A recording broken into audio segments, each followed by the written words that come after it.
suppose the first question to ask you is, having done all of this research and spoken to all of these people who were very close to the Johnson administration, was Boris ever fit to be Prime Minister in the first place? What's your conclusion, Sir Anthony? No. I mean, I can elaborate on that. Yes. He was a pretty good mayor of London because he could do things that he loved doing. He loved opening buildings, loved starting projects, loved being nice to people, and all the time other people in the background were doing all the work. He loved the Olympics. The Olympics, he said, was the... He turned to somebody to his left and said, this is the best moment of my life. I don't think life will ever get better. I don't think it ever did get better for him than being Mayor of London during the Olympics. And he just couldn't cope. He simply was not good enough to be Prime Minister. And he didn't appoint people around him who were good enough. And he sacked some of those people who knew how to do it. It's a really difficult job being Prime Minister. Nothing prepares you for the job. You have to show humility, you have to know what you want to do, and you have to know how to do it. You have to be both a storyteller with a story to tell, which he never had after Brexit was done, and you have to be a healer. The best Prime Ministers are both of them, and he couldn't do either. But did some of the revelations in the book surprise even you? This Oh, my idea goodness, that he went around calling himself the Führer, that he was... Some of his ranting was quite expletive-ridden. There's quite a few references to the C word in the book. I mean, did that surprise you? Because presumably you had been familiar with him in the past before you wrote the book and had heard stories about him and, I assume, met him. Yeah. So, yes, I mean, he is, I think, at heart, quite a kind person. He wants the best. But his vanity, making him think that he could be Prime Minister, was just absurd, because he didn't have the skills to be Prime Minister. He got the country out of Europe. Without him jumping on the vote leave side, then it could have been and would have been a different outcome. Boris Johnson, with Dominic Cummings, tipped that delicate balance decisively in favour of Brexit. So that's a great historic achievement. It's changed the course of this country, but he didn't know what to do with it then. I mean, neither him nor, interestingly, Dominic Cummings really knew how to get the advantages of Brexit. Many Brexiteers would agree with that. And you needed to be straight on top of it. But also he didn't know what to do it elsewhere. I mean, levelling up was great. Who would not want to do levelling up? But he didn't know how to do it. On Brexit, many people have referenced the fact that he did write these two opposing essays, one supporting Remain, one supporting Brexit. How much of an ideological Brexiteer do you think he is, not least with his work for the Telegraph in Brussels in mind, and the fact that he very much sees himself not just as a European, but I'd say an internationalist?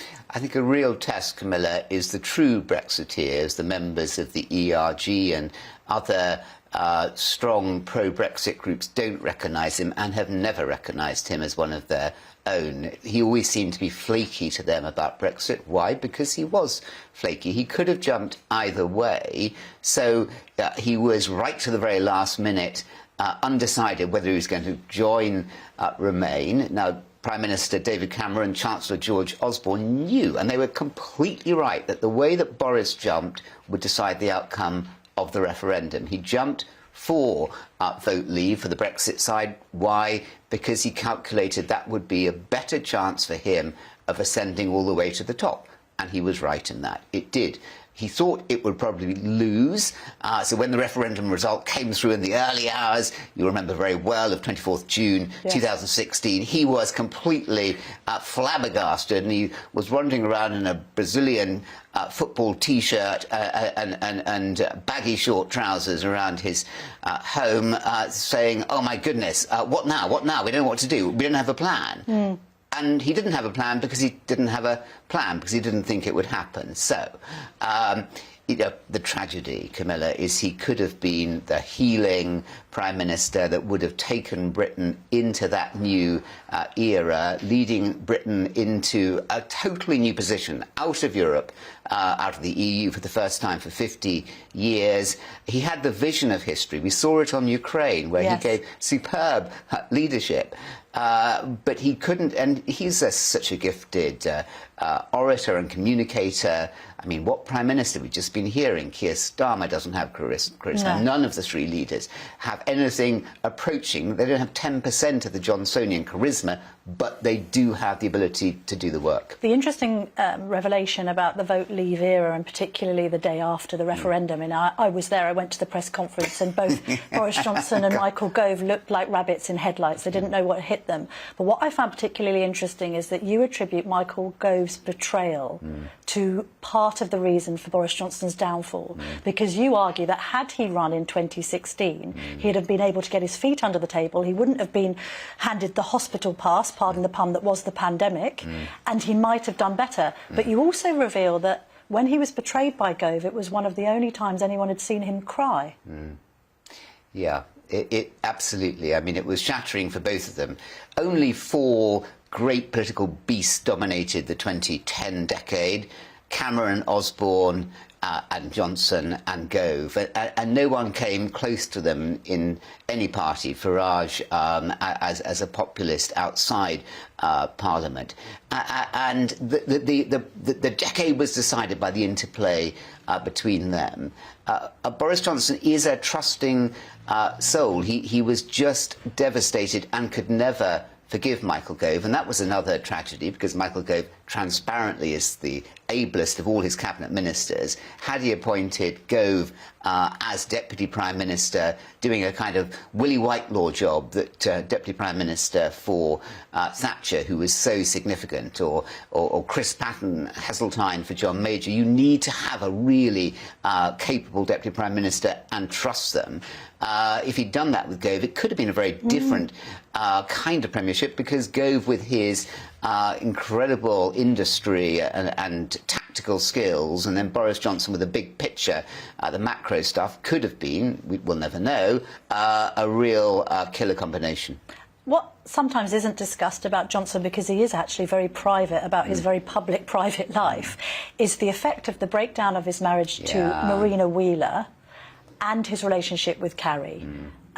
Is it accurate to describe Carrie as the sort of Scarlet Woman and the bad influence over some of his thinking? I mean, obviously she attracted some terrible nicknames when she was in Number 10, Princess Nut Nut and all this stuff. What's the truth of the relationship with Marina and its effect on how things went wrong, and indeed the relationship with Carrie?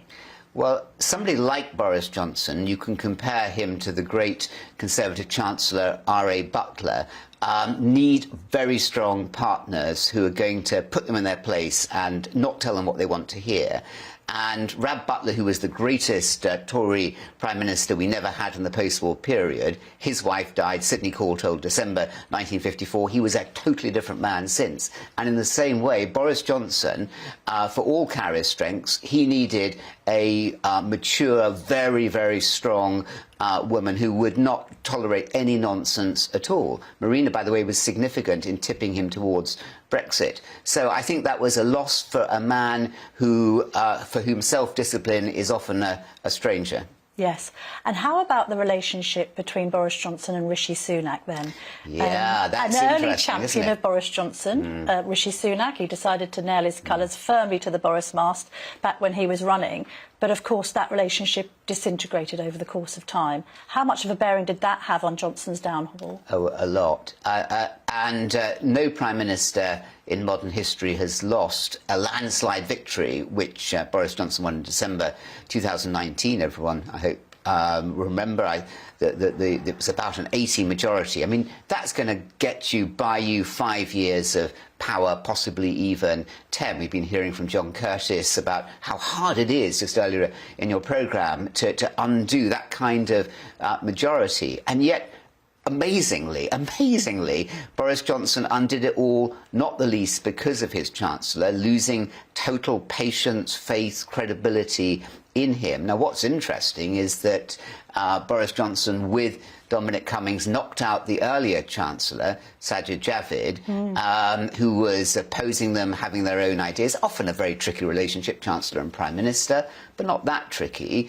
They got rid of him, and Dominic Cummings thought in Rishi Sunak there would be somebody who would be much more biddable, who'd do the kind of things that Dominic Cummings he didn't particularly care what Boris Johnson thought, ever, but he thought, this is my man, and very quickly Rishi Sunak thought, no thank you very much, I'm not going to do that. Within 2 or 3 months he was his own person. He had taken Liam Booth-Smith across from number 10 into the Treasury, now at the heart of his Downing Street, and they had very different ideas, and bit by bit he was manoeuvring to see Boris Johnson out, and at the whole time, but it was many factors. Yes. It was the collapse of, ultimately, it didn't help him, but ultimately it was the collapse of confidence amongst the ministers, the junior ministers and the MPs. And a quick word on Simon Case, just because there's lots of stories this morning in the papers suggesting that the Cabinet Secretary must go. Just briefly on that one, Sir Anthony. So the Times in newspaper in its top editorial yesterday drew on the book to say that there's plenty of evidence there to suggest that he doesn't have the skills or the competence. And he was another person put in by Dominic Cummings. You cannot, I'm the historian of the Cabinet Office, you can't have a Cabinet Secretary chosen because the Prime Minister's aide is going to think they're more biddable than the current incumbent. It dooms you from the very beginning. So he's a man of very considerable qualities. You'll know how well he did looking after Prince William. He did very well looking after David Cameron. He's got consummate skills, but the skill for such a young and experienced figure looking after the whole civil service, all those permanent secretaries who are much older and more experienced than him, at such a critical juncture in this country, I think has taken the civil service and the quality of central government to an all-time low. A very final, very quick word. You've taken over Epsom College following the tragic death of Emma Patterson, the head there, and her daughter. Very briefly, Sir Anthony, how's the community there coping? Well, it's a wonderful school, and thank you for asking. It's a wonderful college, and everyone is uniting behind doing the very best for the school and for the young people in it. So I've been extraordinarily touched by the reaction of everybody in the whole community and the whole teaching profession, state and independent, just rallying behind. It's a great profession. Yes. Teacher, everyone listening, become a teacher. It's the best thing you can do. That's a lovely note on which to end. Thank you very much. It's a great book. Do get it. Johnson at 10. Everyone, you must read it because it's an absolute page-turner.